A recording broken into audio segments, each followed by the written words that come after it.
En attendant que le micro arrive, nous disions que c'est des séances de travail. C'est le moment auquel Dieu parle à ses enfants. C'est le moment auquel Dieu parle à son enfant. Et j'ai toujours aimé cette expression qui vient à plusieurs reprises dans le livre d'Apocalypse. Où le Seigneur disait que ceux qui ont des oreilles pour entendre ce que l'Esprit dit à l'Église.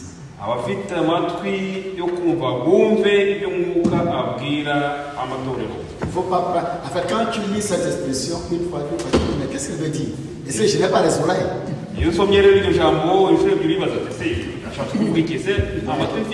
assure, tout le monde n'a pas les oreilles. Certains ont des ornements. Des ornements. Mais Dieu dit que celui qui a des oreilles pour entendre, c'est comprendre ce que l'Esprit dit à l'Église. Nous sommes toujours dans l'esprit pour la pensée voulue des dirigeants, le leadership.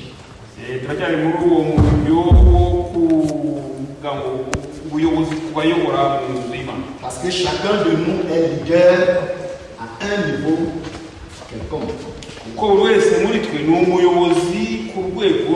Ça peut être dans le cadre purement et simplement de ta famille.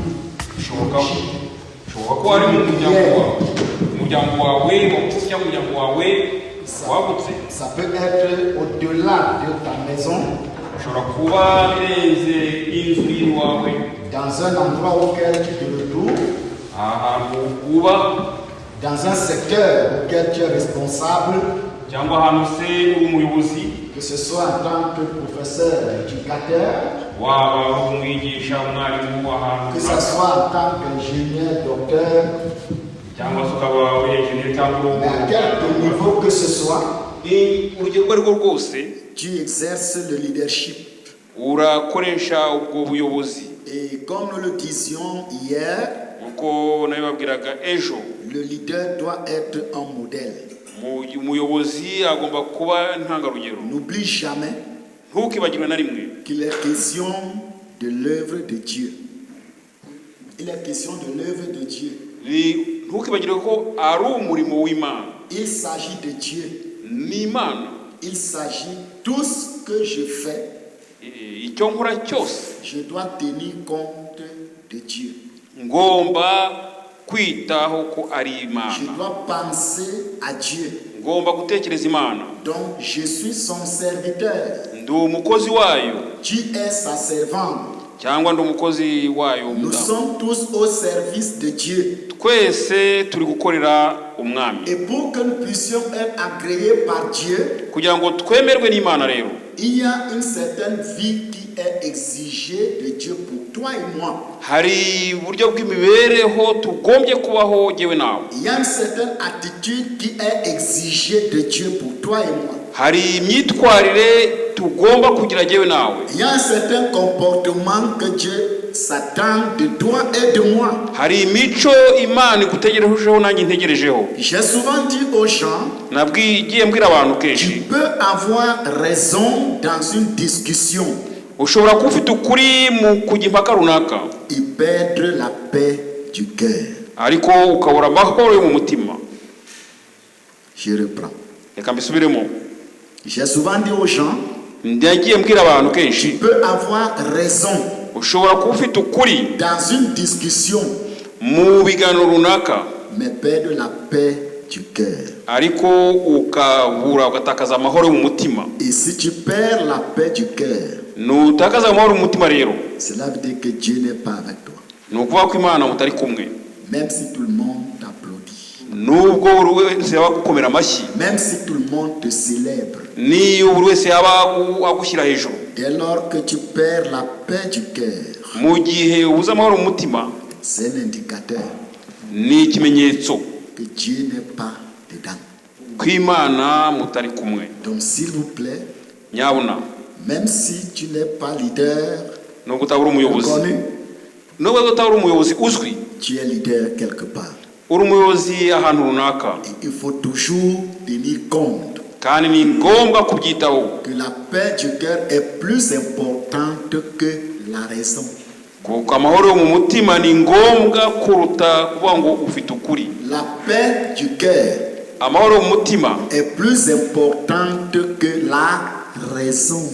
ni ingenzi kurenza kuvuga ngo ufite ukuri. La paix du cœur Amahoro mu mutima est plus importante que la raison. ni ingenzi cyane kuruta kuvuga ngo ufite ukuri. Nous allons considérer quelques versets ce soir Turareba mirongo imwe n'imwe muri umugoroba que le Seigneur a déposé dans mon cœur Imana yashyize ku mutima wanjye et sur lequel nous allons évoluer pour ce soir. ariyo turi bwigeho kuri umugoroba. Ouvrons nos Bibles dans le livre de Luc à son chapitre 21. Reka turebe muri Luka ibice 21 Et la lecture s'en ira à partir du verset 33. turahera ku murongo wa 33. Luc chapitre 21. Luka 21 à partir du verset 33. duhereye ku murongo wa 33. Le ciel et la terre passeront, mais mes paroles ne passeront point. Ijuru n'isi bizashira ariko amagambo yanjye ntazashira na hato. Prenez garde à vous-même de craindre que vos cœurs ne s'apesantissent par les excès du manger et du boire et par les soucis de la vie, et que ce jour ne vienne sur vous à l'improviste. Ariko mwirinde imitima yanyu ye kuremerwa n'ivutu no gusinda n'amaganya y'isi, uwo munsi ukazabatungura. Le verset suivant. Car il viendra comme un filet sur tous ceux qui habitent sur la face de toute la terre. Kuko uzatungura abantu bose bari mu isi yose umeze nk'umutego. Veillez donc et priez en tout temps, afin que vous ayez la force d'échapper à toutes ces choses qui arriveront et de paraître debout devant le Fils de l'homme. Nuko rero mujye mu amaso musenge iminsi yose kugira ngo mubone kurokoka ibyo byose byenda kubaho no guhagarara imbere y'umwana w'umuntu. Pendant le jour, Jésus enseignait dans le temple et il allait passer la nuit à la montagne appelée montagne des Oliviers. Iminsi yose yirirwaga mu rusengero yigisha, ariko bwakwira agasabuka akara ku musozi witwa Elayono. Notre Dieu et notre Père, une fois de plus, nous te disons merci. Merci pour ta parole. Merci de nous avoir sauvés. Merci de nous permettre d'être encore vivants dans ce monde. Seigneur, s'il te plaît, donne à mon frère, à ma sœur et à moi-même un cœur pour comprendre, les oreilles pour entendre et les yeux pour voir. Plaise à toi, cher Père, que ta parole reste et demeure ta parole. De l'éternité d'hier à l'éternité de demain. Au nom puissant de Jésus-Christ. Amen. Ok, bien-aimés dans le Seigneur. Ici, c'est Jésus qui est en train de parler toujours. Vous savez, la qualité de la personne derrière les paroles détermine aussi son autorité. C'est pas un apôtre qui est en train de parler. C'est pas un disciple qui parle. Mais c'est Jésus lui-même qui parle. Donc, l'autorité derrière la parole dépend de qui parle.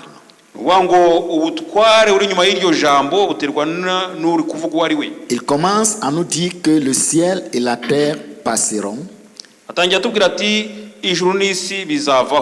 Et dit, mais mes paroles ne passeront point.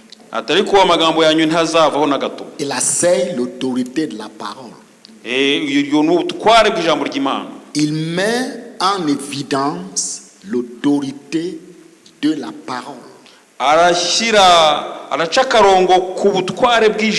Et ceci doit t'aider en tant que dirigeant de connaître la parole de Dieu. Parce que tout passera. Mais cette parole ne passera pas. Et c'est pourquoi il faut connaître ce que dit cette parole. Parce que si tu veux demeurer, si tu veux rester, tu dois te conformer à la parole. Si tu te mets en marge de la parole, tu es en train de te faire du mal. Tu pourrais même pas t'en rendre compte en tant que leader, en tant que chrétien.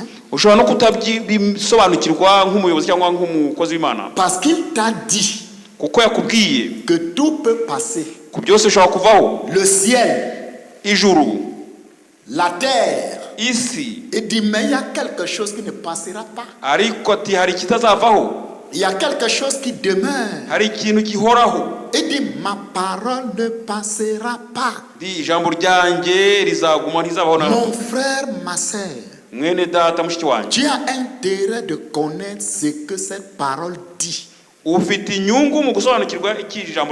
tu veux être un bon leader, si tu veux être un bon responsable, parce que quand tu connais la parole, ce qu'elle dit, tu feras la différence entre ce que les gens disent et ce que la parole dit.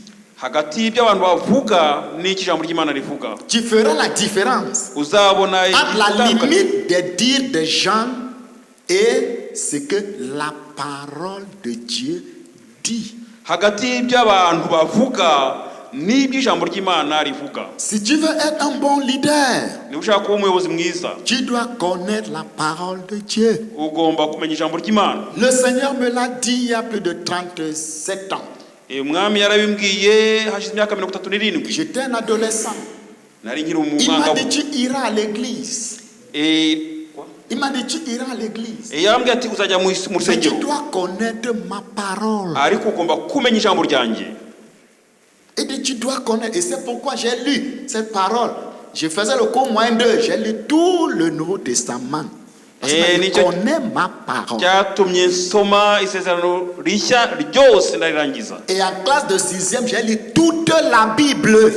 Il m'a dit, tu dois connaître ma parole. Là, si quelqu'un est en train de dire quelque chose qui n'est pas selon ma parole, tu sauras. Il y a plus de 37 ans. Ça fait plus de 37 ans. Et le ciel et la terre passeront. Mais ma parole, s'il te plaît, n'aie pas de raison pour dire, enfin pour justifier, enfin pour passer pour victime. Tu dois connaître la parole de Dieu. Tu dois connaître la parole de ton Père. ugomba kumenya ijambo rya data. Tu dois connaître la parole de celui que tu prétends aimer. Ugomba kumenya ijambo ry'uwo wita ngo uramukunda. Connais ma parole. Umenye usobanukirwe ijambo ryanjye. David disait, Dawidi yavuga ati, ta parole est une lampe à mes pieds ijambo ryawe ni itabaza ry'ibirenge byanjye et une lumière sur mon sentier. kandi kaba urumuri rw'inzira yanjye. Tu dois connaître la parole. Ugomba kumenyera ijambo ry'Imana. Si Dieu est important pour toi, Ni ingenzi kuri wowe. si vraiment tu aimes Dieu, Niba mu by'ukuri ukunda Imana, tu dois connaître sa parole. ugombye kumenya ijambo rye. C'est la première chose qu'il dit. Icyo ni ijambo rya mbere Et le verset qui suit, umurongo ukurikiyeho il dit, umurongo wa 34, prenez garde en vous-même. ariko mwirinde. Ah, j'ai aimé ça. Nakunze iri jambo cyane. Tu as écouté ça? Warabyumvise? Il ne te dit pas de prendre garde avec quelqu'un d'autre. Ntabwo ugomba kuvuga ko ari icyundi wundi. En tant que leader, Nk'umuyobozi, il ne te dit pas prendre garde envers moi. ntabwo kuba ngo urebe kuri jewe. Ce qui veut dire que ton premier ennemi, ce n'est pas moi, c'est toi-même. Uvuga ngo umwanzi wawe wa mbere si undi wundi ni wowe ubwawe. Ta première destruction, ce n'est pas moi, Uzakurangiza ntabwo ari jewe. c'est toi-même. C'est pas moi, ntabwo ari jewe. Oui. Wowe ubwawe. Est-ce que vous comprenez? Ese murabisobanukiwe? Est-ce que tu as dit de prendre garde contre moi? Est-ce que tu as dit de prendre garde contre moi? Kundwanya.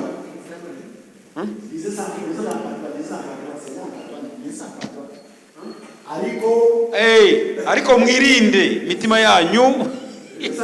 Yeah, yes. Est-ce que c'est contre moi ou c'est contre toi-même? Ese ni kuri wowe cyangwa ni kiyoge nyine? Parce qu'il faut connaître la parole de Dieu. Kuko ni ngombwa gusobanukirwa ijambo ry'Imana. Il te dit, prends garde contre qui? Toi-même. Avuga ngo wirinde wowe ubwawe. Et ça devient fondamental. Kandi bibaye iby'igiciro gikomeye. Et ça devient dangereux. Kandi bibaye ibiteye. Bishatse kuvuga ko jye naba umwanzi wanjye ubwanjye.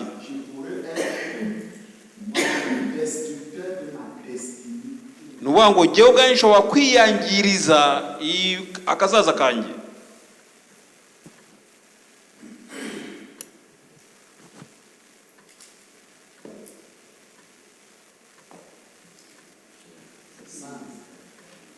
Niko bimeze mwene tata. Je pourrais être à l'origine de ma destruction. Nshobora kuba intandaro yo kwisenya, kwirimbura. Et penser que c'est une autre personne. Parce que la vie est faite à tel enseigne que tout le monde aime chercher un bouc émissaire. Cyangwa ugatekereza ko ari undi kuko buri wese agenda ashaka aho ashyira impamvu. L'une des instructions que Dieu m'a données, et il a été clair là-dessus. Rimwe mu by'Imana yambwiye yabimbwiye neza bigaragara. Dieu m'a dit, Imana yambwiye ngo fais la différence utandukanye entre me servir hagati yo kunkorera et te servir de moi. Cyangwa kunkoresha. Fais la différence Ushyira itandukaniro entre me servir hagati yo kunkorera et te servir de moi. cyangwa se ukankoresha. Quand tu sers Dieu, Iyo ukorera Imana, quand tu sers Dieu, iyo ukorera Imana, ses intérêts sont la priorité. inyungu zayo nizo ushyira imbere. Quand tu te sers toi-même, Iyo wowe wikorera ubwawe, tu cherches tes intérêts. wowe uri gushaka inyungu zawe. Il m'a dit, mon fils, Arambwira ati mwana wanjye fais attention. witonde. Je peux te bénir aujourd'hui Ushobora kugumisha none et te détruire demain. ejo nkakurimbura.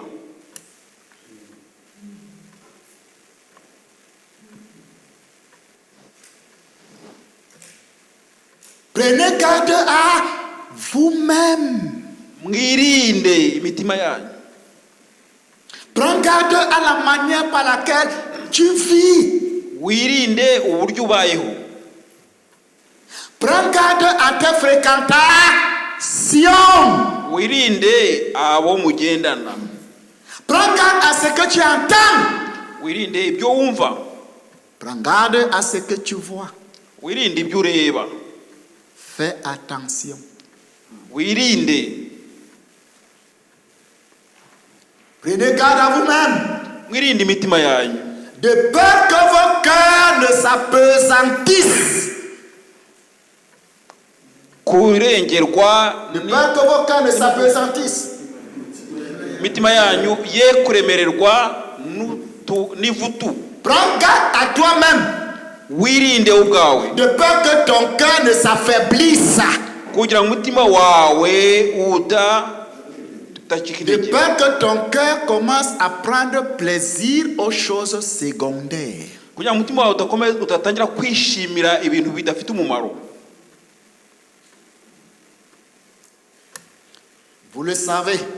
Murabizi. C'est dans votre Bible. Ni muri Bibiliya yanyu. Dans la Bible que tu portes. Mu ijambo ry'Imana La Bible que tu portes dit quelque chose. Bibiliya ufite hari kivuga. Garde ton cœur. Urinde umutima wawe. Plus que toute autre chose. Kurusha ibindi byose. Ne rends personne responsable de ta destinée. Ntihagire uwo ushyiraho ubuzima bwawe cyangwa se impamvu. Ntugire impamvu ushyira ku wundi muntu. Je vous dis la vérité. Ndababwira ukuri. Tu pouvais bien réussir. Ushobora kugira ibyo ugeraho mu buzima. Si tu échoues, tu aurais choisi échouer. Nutsindwa nuko ari uzaba urabihisemo. Garde ton cœur. Urinde umutima wawe. Est-ce que tu as dit de garder mon cœur? Harugwa kuye ngo urinde umutima wanjye. Il dit de garder le cœur de qui? Harugwa ngo urinde umutima wande. Umutima wande. Est-ce que tu as dit de garder mon cœur? Ese harugwa ngo urinde umutima wanjye. Il dit quoi? Yabwiye ngo iki? Garde ton cœur. Rinda umutima wawe. Plus que toute autre chose. Kuruta ibindi byose birindwa. Tu connais ça dans la Bible? Urabizi mu Bibiliya kuvugwa. Parce que de ton cœur génère les sources d'eau vive. Kuko umutima wawe uriho havamo ibi by'ubuzima byose. Ton succès n'est pas entre les mains d'une personne. Kutsinda kwawe ntabwo uturuka ku wundi wari wese. Ton succès n'est pas entre les circonstances.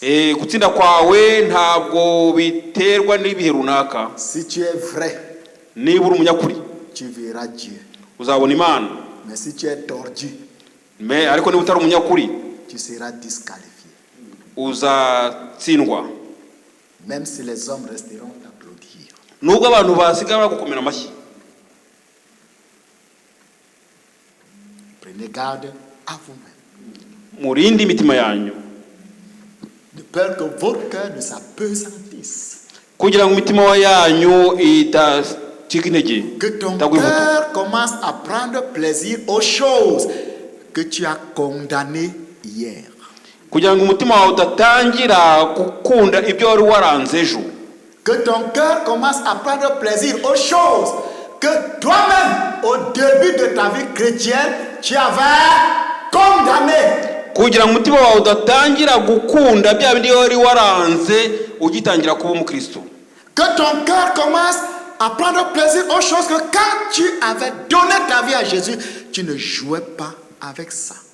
Kugira ngo umutima wawe udatangira gukunda bya bindi wari wararetse ubwo watangiraga ubuzima bwa gikristo. C'est pourquoi l'apôtre Paul pouvait dire, niyo mpamvu Paulo yavuga ngo, qui vous a ensorcelé, ninde wabaroze? Après avoir commencé par l'esprit, mwatangije iby'umwuka, comment veux-tu terminer par la chair? kuki mubiherukije iby'umubiri? Rappelle-toi de comment tu avais commencé. Ibuka uburyo watangiye. Pourquoi tu fais ça? Kuki ukora ibyo?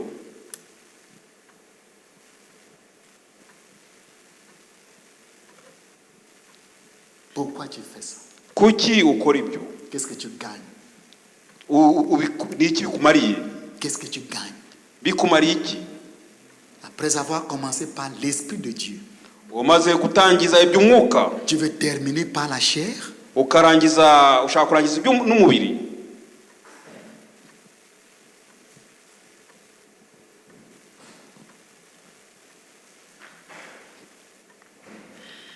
Le verset qui suit iyo murongo ukurikiraho nous dit aussi quelque chose. hari icyo utubwira. 35. Il dit, car il viendra comme un filet sur tous ceux qui habitent la surface de la terre. Kuko uzatungura abantu bose bari mu isi yose umeze nk'umutego. Beaucoup de personnes ont bien et très bien commencé. Abantu benshi batangiye neza, Mais en cours de route, ariko mu nzira, moi j'ai vu certains de mes collègues, kandi nabonye abo twakoranye, j'ai vu certains des pasteurs, n'abakozi b'Imana bamwe na bamwe, ils prêchaient la vérité. bavugaga ubutumwa bwiza, Ils servaient Dieu. bakoreraga Imana, Ils étaient engagés. bari babirimo neza. Tu pouvais toi-même dire que non, ils ont aimé Dieu. Nawe wagomba kubareba uko bati uyu muntu akunda Imana koko. Mais à un moment donné, Ariko igihe runaka tu les regardes encore. ukongera kubareba, Donc tu vois que le visage ici n'est plus un visage angélique. wabareba mu maso ugasanga ntabwo. Quand je regardais cette sœur, Iyo nabarebaga ya wareba mu maso ugasanga ntabwo aharaha harijimye, ntabwo akiri. Iyo uri umunyakuri mu maso hawe haracya. Iyo rero utakiri umunyakuri mu maso hawe harijima.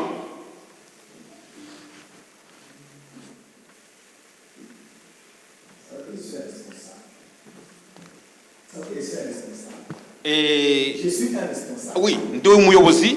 Quand je prends le micro, je rends compte à Dieu, donc je ne joue pas avec le micro. Mbwira abantu ko iyo mfashe mikoro mba ngomba gutanga raporo ku Mana, ubwo rero ntabwo nkina nayo. Quand une personne est vraie, Iyo umuntu ari umunyakuri, ton visage maso he reflète la lumière. haracya, haba hari urumuri. Et quand tu n'es plus vrai, Iyo utakiri umunyakuri rero, les ténèbres commencent à envahir ton visage. umwijima utangira kuza mu maso hawe.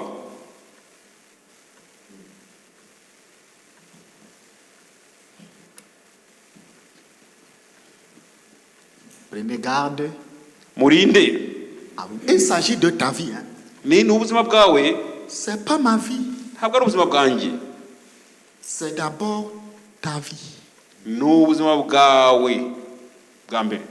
C'est pas ma vie. Ntabwo ari ubuzima bwanjye, C'est ta vie. ni ubuzima bwawe. C'est pas la vie d'une autre personne. Ntabwo ari ubuzima bw'undi uwo ari we wese. Je suis pasteur. Ndi umupasiteri, Mais il s'agit de ma vie. ariko ni ubuzima bwanjye. C'est pas le titre qui entre au ciel. Ntabwo ari titiri izajya mu ijuru. C'est pas la position qui entre au ciel. Ntabwo ari umwanya uriho uzajya mu ijuru, uzakujyana mu ijuru. C'est le cœur. Ni umutima. Est-ce que le cœur, si est vrai, Ese uyu mutima ni umunyakuri, il va entrer? niwe uzinjira. S'il n'est pas vrai, Niba umutima utari mukuri, tu n'entreras pas. ntawo uzagera.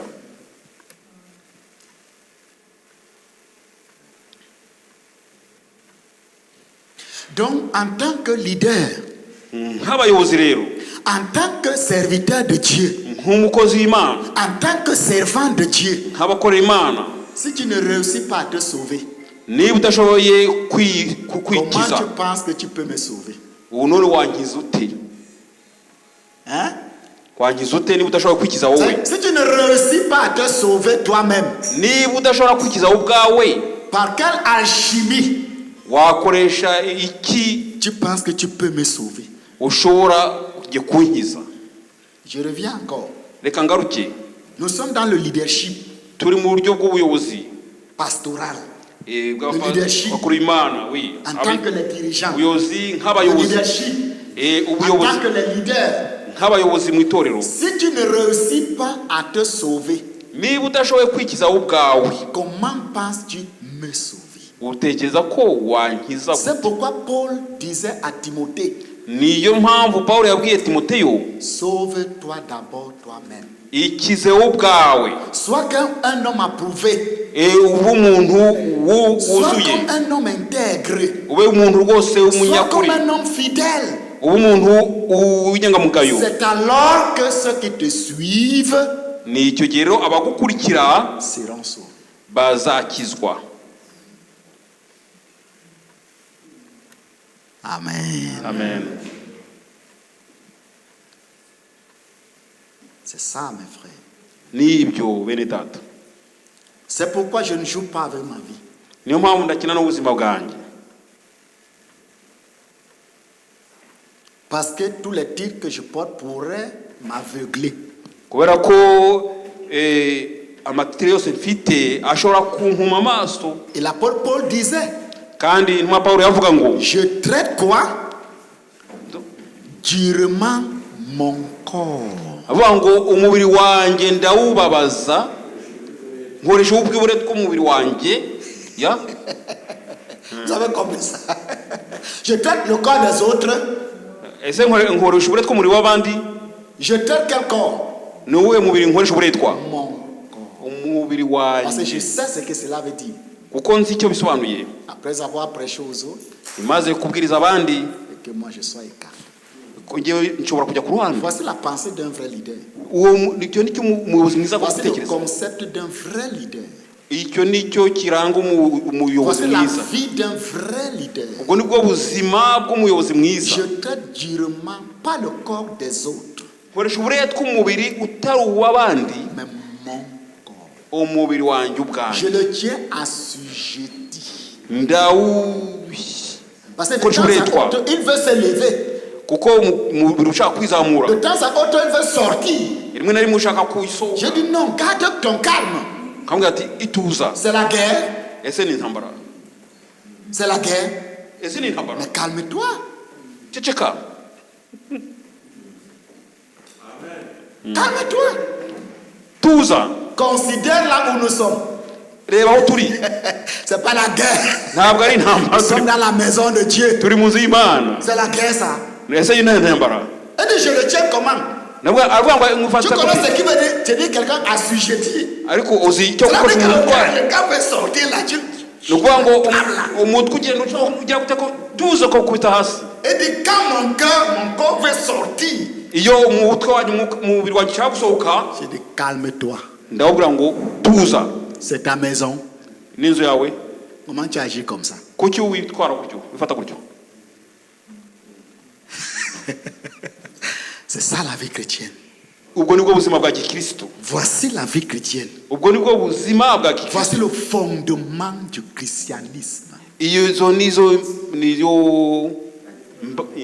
fondation, iyo musinge w'ijambo Et ry'Imana. puis je le tiens assujetti. Ndavuga ngo ndawufata nkawushyira hasi. Maîtrise-toi. Tuza hamwe. Arrête ça. Wikongera. Quel est l'esprit qui est derrière? Ese umwuka uri inyuma n'uwuhe? Parce qu'il y a un esprit derrière les actions que les hommes posent. Kuko hari umwuka uri inyuma w'ibyo abantu bakora. Maintenant, sois honnête envers toi-même. Sois honnête envers toi-même. Quel est l'esprit qui est derrière? Ni umwuka uri inyuma n'uwuhe? Est-ce que c'est encore l'esprit de Dieu? Ese ni wa mwuka w'Imana? Et c'est pourquoi Paul disait, Niyo mpamvu Pawulo yavugaga, vous savez, j'aime l'apôtre Paul murabizi nkunda intumwa Pawulo parce qu'il a travaillé son corps. kuko yakoze ku buzima bwe, ku mubiri we. Hein, mon grand frère. Mukuru Il wanjye dit, examinez-vous avuga ngo mwisuzume vous-même. mwebwe ubwanyu.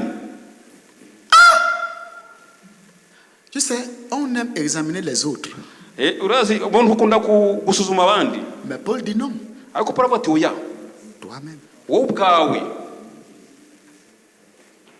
Examine-toi encore toi-même igenzure wowe ubwawe pour savoir kugira ngo umenye si tu es encore niba ukiri dans le Seigneur. mu mwami. C'est ça le leadership.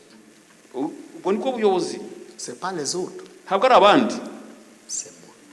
Ni jye. Si je suis vrai, niba ndi mukuri, ceux qui vont me suivre abazankurikira seront dans le vrai.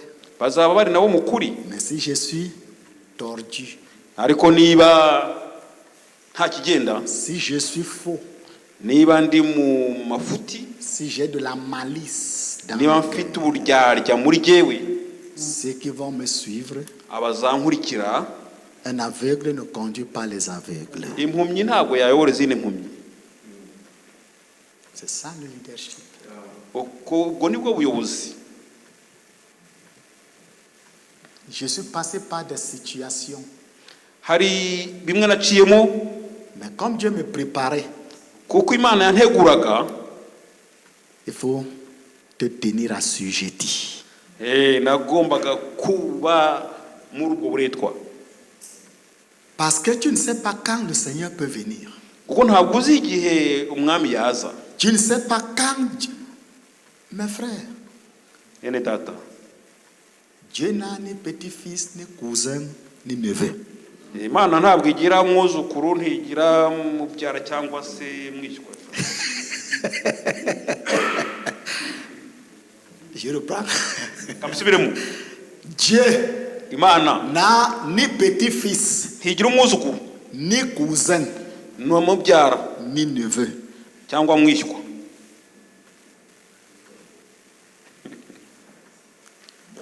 Il a dit un jour, Umunsi umwe yaravuze, on lui a dit, ta mère est là dehors. Ta mère est dehors. avuga ngo Ta mère est dehors. nyoko ari hanze aragushaka. Ta mère est dehors. Nyoko ari hanze. Elle dit, attends, Avuga ati mwe muretse. qui est ma mère? Mama ninde? Qui est mon frère? Ninde mwene Qui est data? ma soeur? Ninde mushiki wanjye? C'est celui qui fait Ni wa wundi ukora la volonté de celui qui m'a envoyé. ubushake bw'uwantumye. Tu n'es pas à l'église pour te détruire. Ntabwo uri mu itorero kugira ngo uzirimbure. Il ne te détruit pas à l'église. Ntabwo wagombye kwirimbura uri mu nzu y'Imana. Rassure-toi que tu es dans la volonté de Dieu. Urebe neza niba uri mu bushake bw'Imana. Si tu n'es pas dans la volonté de Dieu, Niba utari muri ubwo bushake bw'Imana, il est important ni iby'igiciro que toi-même tu puisses revenir à toi-même wowe ubwawe wongera ukisubiramo, pour dire à Dieu, ukabwira Imana pardonne-moi. uti mbabarira. Seigneur, ramène mon cœur. Ubwire Mwana ngo Mana garura umutima Seigneur, wanjye, ramène mes pensées. garura ibitekerezo byanjye. Mon Dieu, mon Père, Mana yanjye data, ramène-moi à toi. nyigaruriraho. Ramène mon cœur. Garura umutima wanjye. Ramène mes émotions. Garura amarangamutima yanjye. Ramène mes sentiments. Garura amarangamutima yanjye. Oh Dieu, Oh Mana, aie pitié de moi. ngirira impuhwe. Ramène-moi. Ungarure. Ramène-moi. Ungarure. Seigneur, s'il te plaît. Mana nyabuna ngarura. Ramène mon cœur. Ngarura. Et de ce jour pourrait venir à l'improviste. Umwami ashobora kuza agutunguye. Je ne sais pas si je vous l'ai dit un jour aussi, j'ai assisté à un deuil Sinzi narabibabwiye negeze njya mu kiriyo de l'un de mes mamans umwe mu bamama banjye que j'aime beaucoup. kandi nakundaga cyane. Et j'ai même surnommé la seule fille que j'ai surnommé cette maman. Kandi umwe mu bana mfite bakobwa mfite namuhaye isirino ry'uwo mukecuru ry'uwo mama. Mais maintenant, j'étais devenu pasteur responsable, donc elle n'était plus sous moi. Donc, on n'était plus dans la même église, je veux dire. ntabwo nari nkiri muri iyo eglise ye, ariko Non, j'étais devenu pasteur responsable. nabaye rero pasteur À un mukuru. moment, elle n'était plus dans mon église. Noneho rero ntabwo yari akiri muri Mais elle était dans itorero, une église qui était sous ma responsabilité. ariko yari ari mu ma eglise amwe nyobora. Elle est morte. Noneho arapfa. Et maintenant, en tant que le pasteur responsable des pasteurs, C'est moi qui devrais officier à son deuil. Et pendant que je suis debout pour le service funèbre, Dieu me dit, elle ne part pas au ciel, elle part dans l'enfer.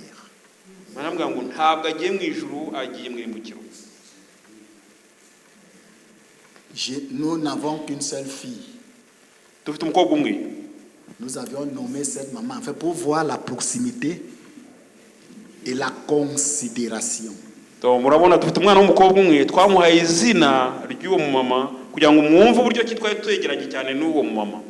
Et dans, parce que c'est une vision, elle est encore vivante. Il ne faut pas déjà pleurer, elle est encore vivante. Elle est encore vivante. Mais c'est dans le rêve, dans la vision. Et Dieu me dit, comme tu es en train d'officier là, il faut savoir qu'elle ne vient pas chez moi. Elle est en train d'aller dans la perdition. Non. Je ne peux pas imaginer ça. En fait, mets-toi à ma place dans la vision. Quand tu reviens, tu dis merci Dieu d'abord parce qu'elle est encore vivante. Et deuxièmement, j'ai appelé son pasteur. J'ai dit accompagne-moi rapidement. Je suis allé chez elle avec son pasteur. J'ai dit maman, je t'ai vu mourir. Et c'est moi qui officiais. Tu connais l'estime que j'ai pour toi. Nous n'avons qu'une seule fille. Et on t'a surnommé cette fille. Mais je t'ai vu mourir. Et Dieu m'a dit que tu ne pars pas au ciel. Maman, qui es-tu? Qu'est-ce que tu fais pour que Dieu puisse me dire que tu n'iras pas au ciel? Fais attention. Faisons attention. Surtout nous les leaders. Surtout nous les responsables. Le verset qui suit c'est combien? C'est que c'est dit. Veillez donc et priez en tout temps. Veillez donc et priez en tout temps. Afin que vous ayez la force d'échapper à toutes ces choses qui arriveront et de paraître debout devant le Fils de l'homme. Mes chers frères, les choses vont arriver toujours. Jeûne, prie. Les choses vont arriver. Le problème de Dieu n'est pas l'arrivée de ces choses. Mais pour toi de pouvoir tenir ferme. Il faut une grâce et une énergie pour échapper.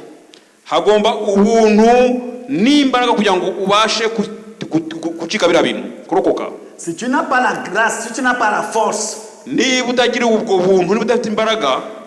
quand le vent va souffler, quand les tempêtes de la vie vont se soulever, tu es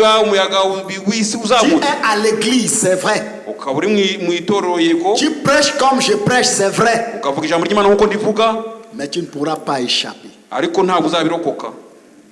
Il y a une condition, ou deux conditions, pour avoir la force d'échapper à tout ce qui va arriver. Dieu parle de deux choses. Quoi? Et deuxièmement, faire quoi? D'accord. ikintu cya mbere Voici ce qui te permettra de tenir. ibyo nibyo bizagufasha guhagarara Est-ce que neza. c'est ma parole? Ese ni ijambo ryanjye? C'est la parole de Dieu, non? Ni ijambo ry'Imana? C'est moi qui ai projeté ça. Ninjye wabyerekanye hariya? C'est moi. Ma Bible est là-bas. Bibiliya yanjye iri hano, ntabwo ninjye wabyerekanye hariya. C'est pas ma Bible qu'ils sont en train d'utiliser. Ntabwo ari Bibiliya yanjye bari kwerekana hariya. Mais voici ce que ta Bible dit. Ariko Bibiliya biravuga muri Bibiliya Il y a yawe deux choses qui pourront t'aider. ikintu kizakurokora. La première chose, Ikintu cya mbere, veille. kuba maso. Deuxième chose, Icya kabiri, prie. senga. Si tu ne veilles pas, Nutaba maso, veille sur moi. ese uraba maso kuri jyewe? Mais non, No, veille sur ta vie. wowe ube maso ku buzima bwawe. Tu vois, Dieu te ramène face à tes responsabilités. Kuvuga ngo Imana irashaka kukuzanira iresponsabilité yawe. Pour que tu ne dises pas, je ne connaissais pas. Kugira ngo utazavuga ngo sinari mbizi. Sinamenye. Ta Bible dit veille. Bibiliya yawe irakubwiye ngo ba maso. Veille à ta manière de vivre. Ba maso ku buryo ubayeho. Veille à tes fréquentations. Ube maso kubo mugendana nabo. Ne fréquente pas tout le monde. Ne fréquente pas tout le monde. Wigendana n'ubonetse uwo wese. Muri iriya jambo ngo kuba maso. Veille par rapport à ta vie. Ube maso ku buzima ubayeho. Veille par rapport à ta conduite. Ube maso ku buryo witwara. Veille par rapport à ton comportement. Ube maso ku myitwarire yawe. Veille par rapport à tes fréquentations. Ube maso kubo mugendana. Veille par rapport à tes relations. Ube maso ko ubana nabo. Parce qu'il y a certaines relations qu'il faut briser. Kuko hari abo mubana nabo rimwe bugomba Même si kuva. ça te portait un gain. Nubwo byaba bigufitiye inyungu runaka. Mais ces relations pourraient devenir du poison. Ariko iyo mibanire ibasha kubera uburozi. Ces relations pourraient devenir un poison. Iyo mibanire ibasha kukuberamo uburozi. Donc il y a certaines relations qu'il faut briser. Uvuga ngo hariho imibanire imwe ugomba guca.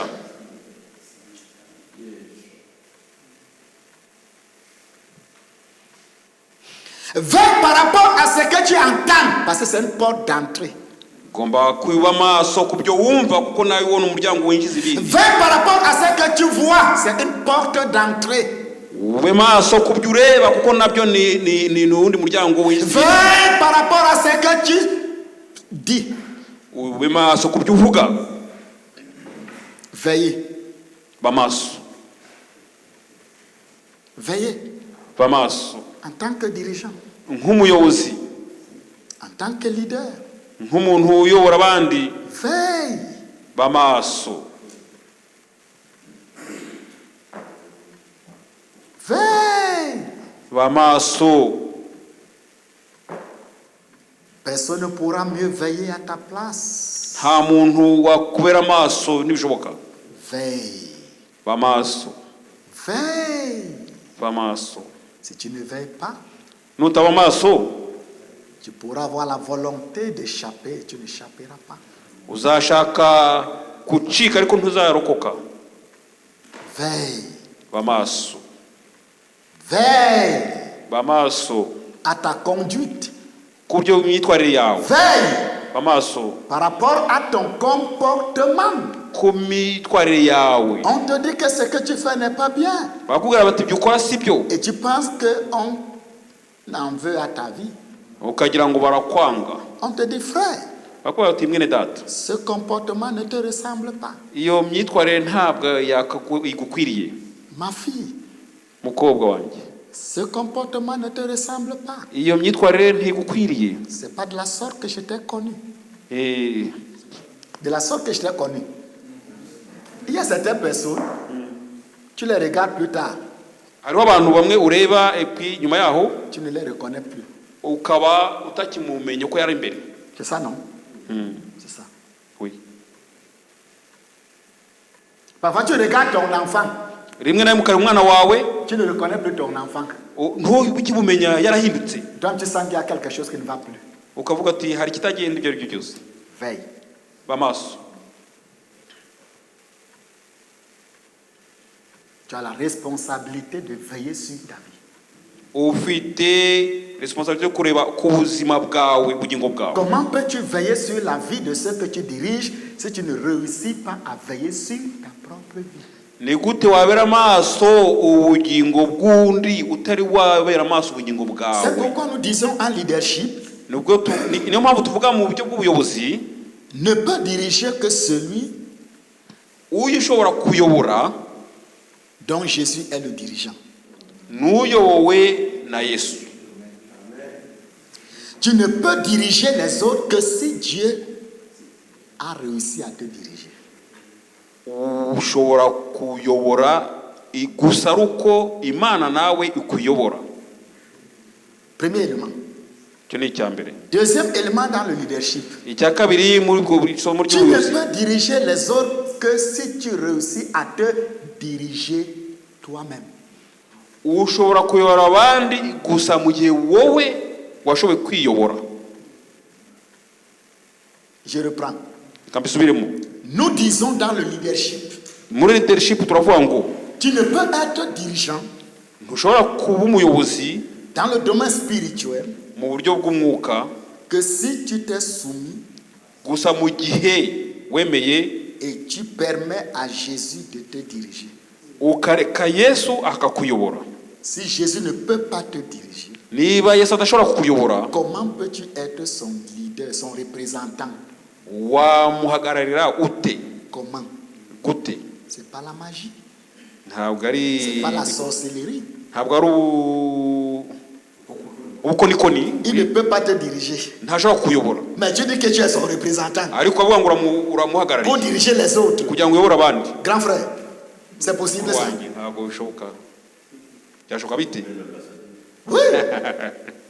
Deuxièmement, Icya kabiri, tu ne peux être un dirigeant efficace ushobora kuba umuyobozi uhamye dans la limite de ta capacité de te diriger toi-même. mu gihe wowe utashoboye kwiyobora. Si tu ne peux pas te diriger toi-même, Niba udashobora kwiyobora wowe ubwawe, que tu portes, que tu es, comment peux-tu me porter? niba udashobora kwitwara wowe wantwara ute? Comment? Wantwara ute udashoboye kwitwara wowe? Kwiheka Comment? byagenda bite? C'est ce que nous disons dans le leadership. Icyo nicyo tuvuga mu by'ubuyobozi. De veiller. Mube maso. Et vous comprenez que cela en appelle à l'intentionnalité. Murumva ko ibyo bijyanye no kugira ubushake. Cela fait appel à l'intentionnalité. Tu dois être intentionnel. Ibyo birasaba ko ubigiramo ubushake. Et ça rejoint ce que l'apôtre Paul disait. Kandi bigahura n'ibyo intumwa Pawulo avuga. Travaillez avec crainte et tremblement. Mukore muhinda imishyitsi. C'est ça, non? Oui. Mufite Ça c'est ubwoba. dans vos Bibles. Biri muri Bibiliya yanyu mwarabisomye. Et dit avec crainte Avuga ngo mufite ubwoba mu no guhinda et umushyitsi. tremblement. No guhinda umushyitsi.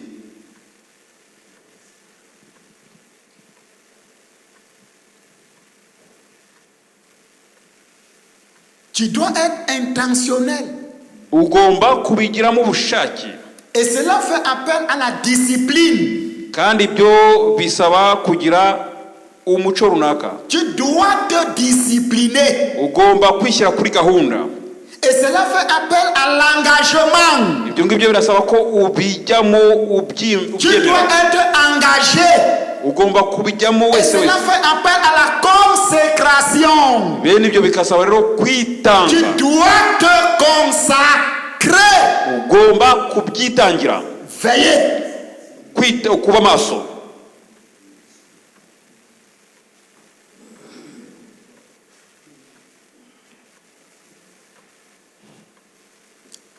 C'est ça, mes frères. Ngibyo bene data. Ne jouons pas avec cette histoire que Dieu nous a confiée. Ntitugakine n'ibyo Imana yaturagije yadushinze. Il dit ma parole. Il dit le ciel et la terre passeront. avuga ati ijuru n'isi bizavaho. C'est ça, le ciel est gros. Ça, quand tu regardes le ciel là, il est gros, non, il est vaste. Murabona isi iyo uyirebye ubona itagira Tu iherezo. regardes la terre là, elle est vaste. Ukareba isi urabona ni Tu nini regardes cyane. la parole, Ariko ureba ijambo ry'Imana. on ne la voit même pas. Iri to ntirinagaragara. Hein? Tu regardes la terre. Ureba isi. C'est vaste. Ni nini cyane. C'est ça, non? Tu regardes le firmament là, c'est comment? Ukareba mu kirere. Tu regardes la parole, tu ne la vois même pas. Wabona ijambo ukabona ni ritoya cyane ntirigaragara. Mais qu'est-ce que Dieu dit? Ariko Imana ikagira ite? Ce que tu vois là, ibyo ubona biriya ça va passer. bizashira. Mais ce que tu ne vois pas là, Icyo utabona, mais que tu entends, icyo wumva ça va rester. bizahoraho. C'est ça le mystère. Nguwo murimo. C'est ça le mystère. Nguwo murimo w'Imana. C'est ça le mystère. Nguwo murimo. Iryibanga. C'est ça le mystère. Oui, iryibanga. Tu regardes, toute la Belgique va passer. Belgique yose Tout izashiraho. le continent européen. Europe yose Tout le izashiraho. continent africain. Afrika yose izashiraho. Tout le continent américain. Asiatique. Amerika yose asigaye C'est byose. vaste. Ni binini. C'est très vaste. Ni binini cyane. Mais tu regardes la parole. Tu Ako hari ijambo ntunaribona rito cyane par rapport y'ibi. ne vois pas. Nturibona. Tu regardes le firmament. Ukareba mu kirere Ça perd de vue. ntabwo ushobora kuriheza amaso. Qu'est-ce que Jésus dit? Ariko Yesu akagira ati Enfin, pour te montrer la puissance de la parole. nuya ngo urebe ubushobozi imbaraga z'ijambo ry'Imana. L'éternité de la parole. Ukubaho kwiteka kw'ijambo ry'Imana. Et pour que tu puisses faire attention à la parole. Kugira ngo wite ku ijambo ry'Imana. Et que tu ne joues pas avec la parole. Kandi kugira ngo utarikinisha. Veillez. Mwe maso. Deuxième élément. Icya kabiri. Il dit priez. Akavuga ngo musenge. Pendant que tu veilles. Mu gihe rero uri maso, Prie. senga. Veuillez faire appel à un acte de conscience par rapport à ta vie, fréquentation, relation, comportement, tout ce que tu fais là. Maintenant, il dit. Oui. Reba, urebe mu buryo ubayeho, abo mugendana, imibano yawe n'abandi. Il dit, ajoute à ça. Noneho wongere kuri ibyo. Un autre élément. Ikindi kintu. Prie. Usenge. C'est-à-dire, Nukuvuga ngo rero. quand tu veilles, Iyo uri maso, tu fais le diagnostic. urareba, Tu examines. ukagenzura, Tu évalues. ukareba. À un moment donné, Mu gihe runaka, tu te rends compte que tu es faible. ukabona ko uri umunyantege nke. Et la prière te permet donc de dépendre de Dieu. Amasengesho rero agatuma wiyegamiza Pour ku Mana triompher de la faiblesse. kugira ngo uneshe za ntege nke. Parce que parfois tu as une bonne volonté, Kuko rimwe na rimwe ushobora kugira mais ubushake tu es faible. ariko ukaba ufite intege nke. Est-ce que quelqu'un nous entend ce soir?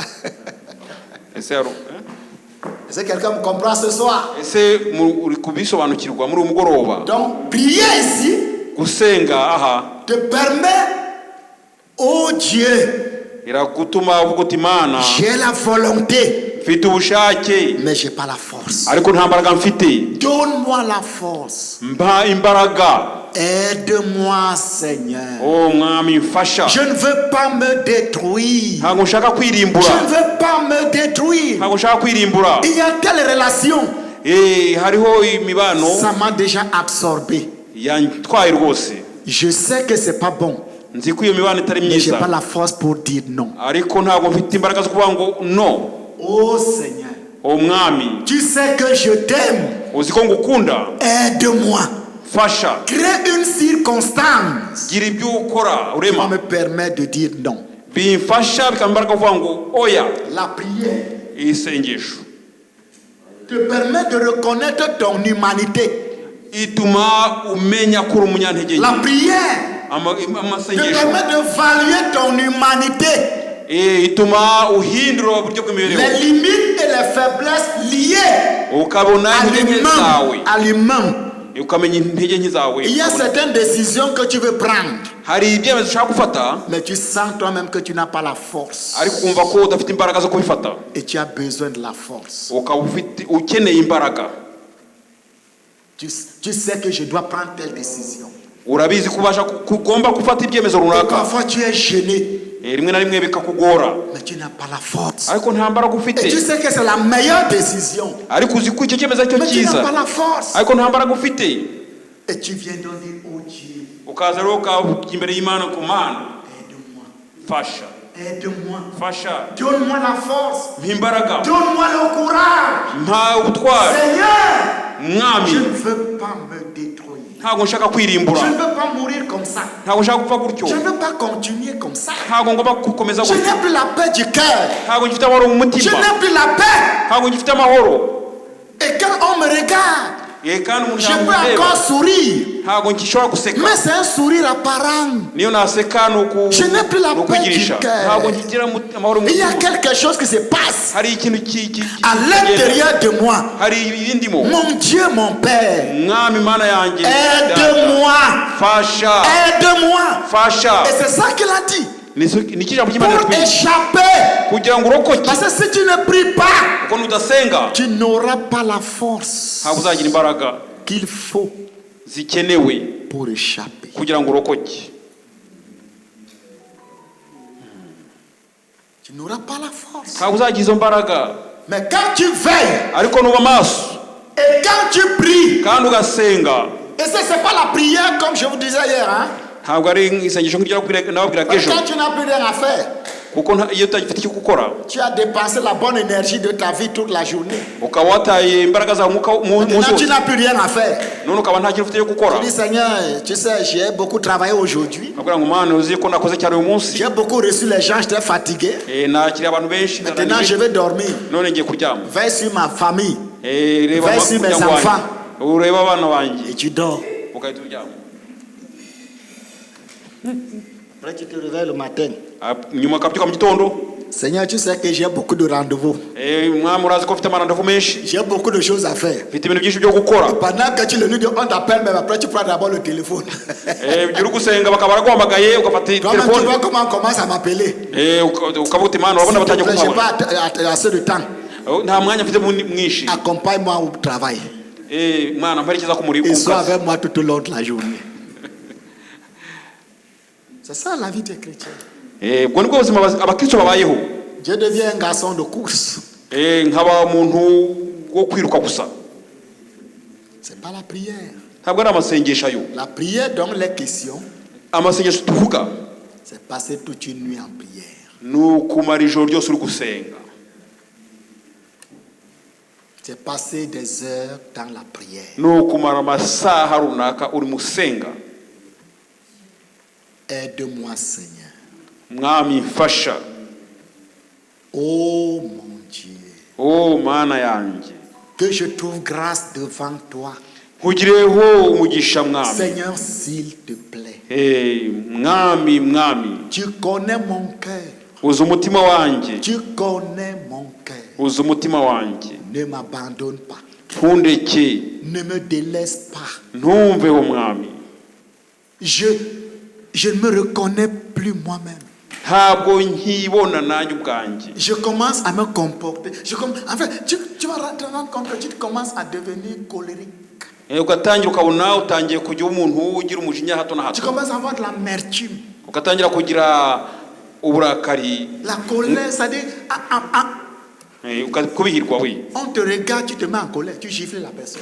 Umuntu yakureba ukarakara ukaba waramukubita. C'est les indicateurs. Bene ibyo ni ibimenyetso. Tu commences à gronder tout le monde. Ugatangira kwishyiramo buri wese. Le chien passe, tu tapes. N'imbwa yatambuka ugakubita. Le chat passe, tu tapes, tu Injangwe bottes. yakubita yatambuka kubita umugeri. Parce que tu as perdu le sens de gravité. Kuko nawe urukumva ko bikomeye muri wowe mu mutima Tu n'as wawe. plus la maîtrise de soi. Ntabwo ukiri gushobora kwifata. Entre dans le jeûne et la prière. Injira mu kwirizwa no gusenga. Il y a une attaque du monde des ténèbres qui t'a ciblé. Ubwo ngo hari ibitero byo mu isi y'umwijima. Cela veut dire que le diable veut te détruire. wango umwanzi satani ashaka kukurimbura. Ton mari parle un peu, tu gifles. Mugabo yavuga ukakubita. Un enfant, c'est un enfant qui commet une erreur naïvement. Ah, toi tu es un enfant ici, tu gifles, poum. Umwana yagira agakosa gatakora runako kabu. L'enfant est suppliqué, mais maman.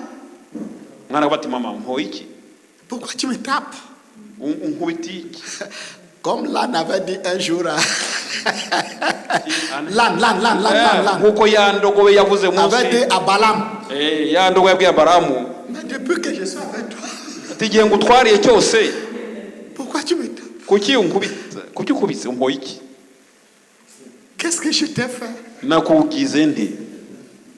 Et il s'est même pas rendu compte que c'est un animal. Il dit, si j'avais même le couteau là, j'allais tuer. Nanubwo Balamu yibutse ko ari inyamaswa aravuga ngo ahubwo ngo ngota mbana nakwisha.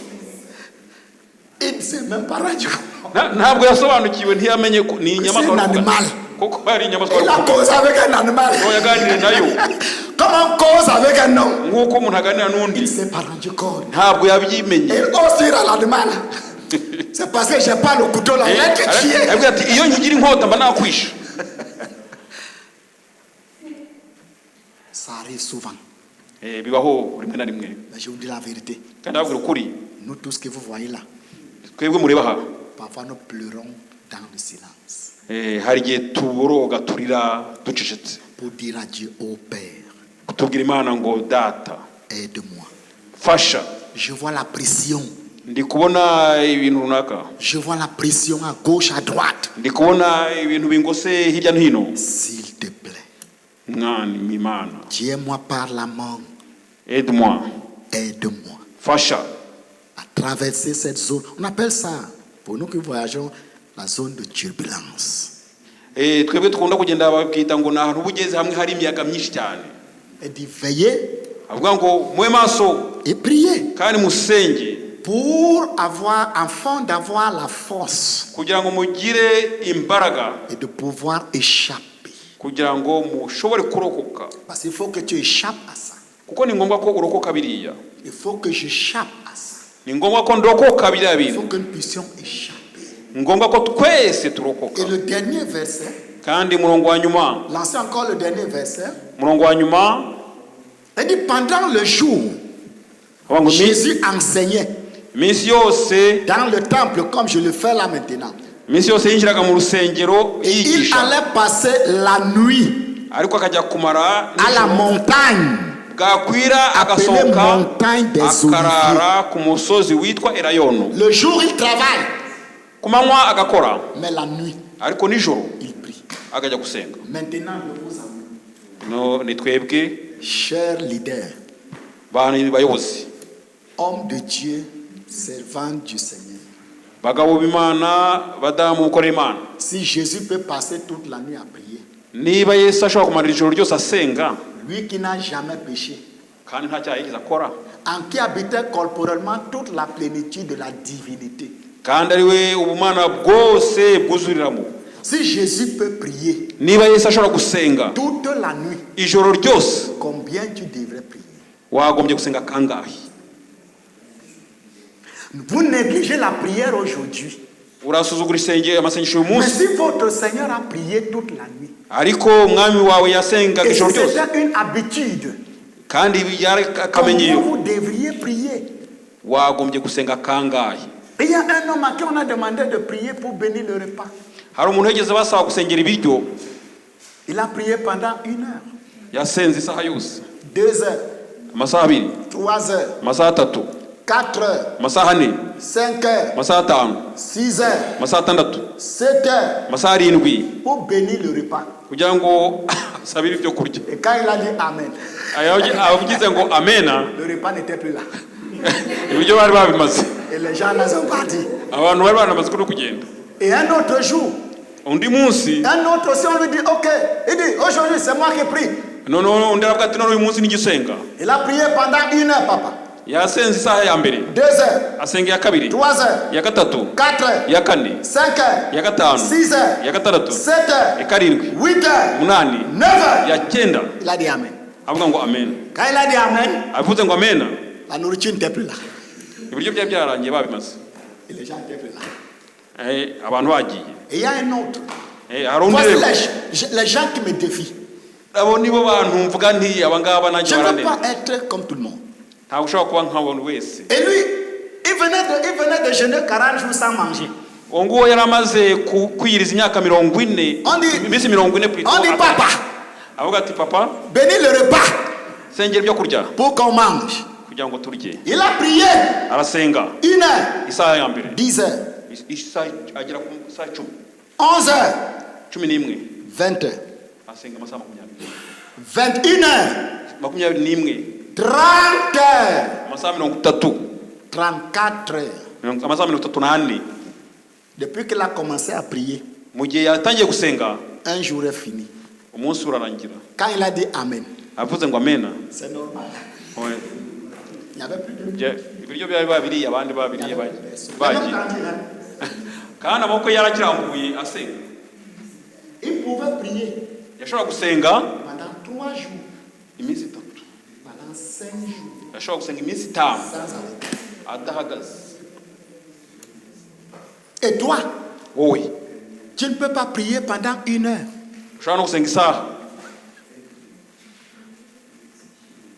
Moi, voici les gens, la biographie des gens que j'étudie. Voilà,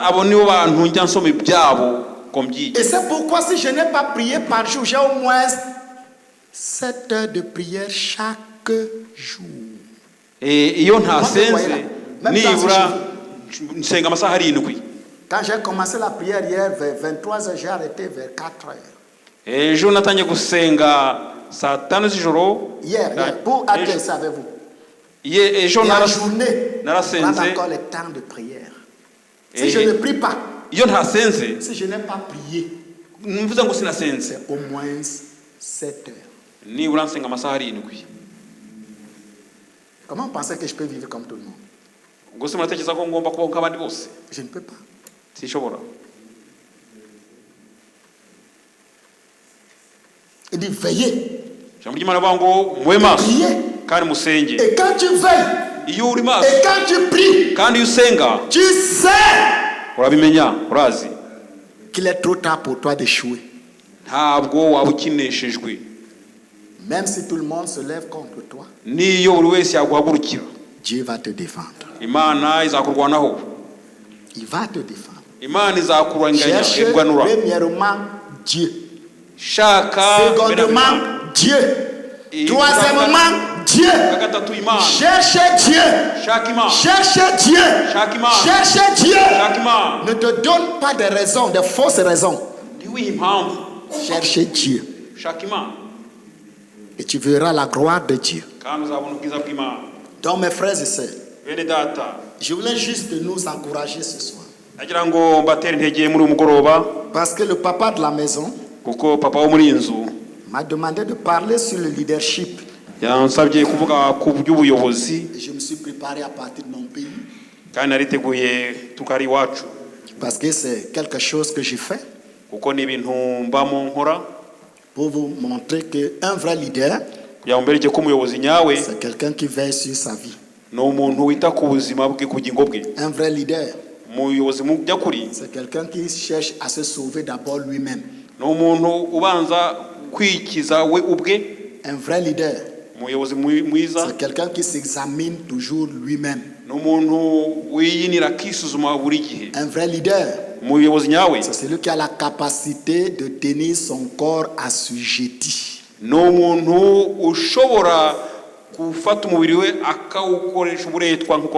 vrai leader, c'est pas donner des leçons, mais d'être un modèle en conduite, en action, en parole. C'est ce que Paul dit à Timothée. Si tu n'es pas un modèle, par ton style de vie, arrange ça d'abord avant de pouvoir aider les autres à aller au ciel. La voix du Seigneur m'appelle, prends ta croix et viens, suis-moi. Je réponds, Sauveur fidèle, me voici, je suis à toi.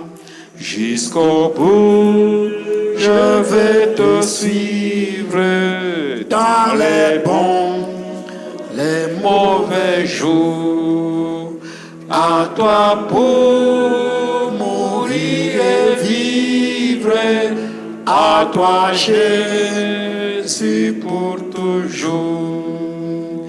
Mais le chemin du calvaire est étroit et périlleux. C'est un chemin solitaire, difficile et ténébreux. Jusqu'au bout, je veux te suivre dans les bons, les mauvais jours. À toi pour mourir et vivre, à toi Jésus pour toujours. Il faut quitter ce qu'on aime, savoir être mal jugé, endurer les jurés même du monde, être méprisé. Jusqu'au bout, je veux te suivre dans les bons, les mauvais jours. À toi pour mourir et vivre, à toi Jésus pour toujours. Jésus donne grâce et gloire pour le suivre pas à pas. Avec lui, joie et victoire, paix et bonheur ici-bas. Jusqu'au bout, je vais te suivre dans les bons, les mauvais jours. À toi pour mourir et vivre, à toi Jésus pour toujours. Jusqu'au bout, je vais te suivre dans les bons, les mauvais jours. À toi pour mourir et vivre, à toi Jésus pour toujours. Pouvons-nous nous mettre debout s'il vous plaît? Pouvons-nous nous mettre debout s'il vous plaît? Nous chantons encore ce refrain. Et parle à Dieu. Parle à Dieu. Le Seigneur t'a parlé. Comme un père parle à son enfant. Si tu as des oreilles, parle à Dieu. Jusqu'au bout, je vais te suivre.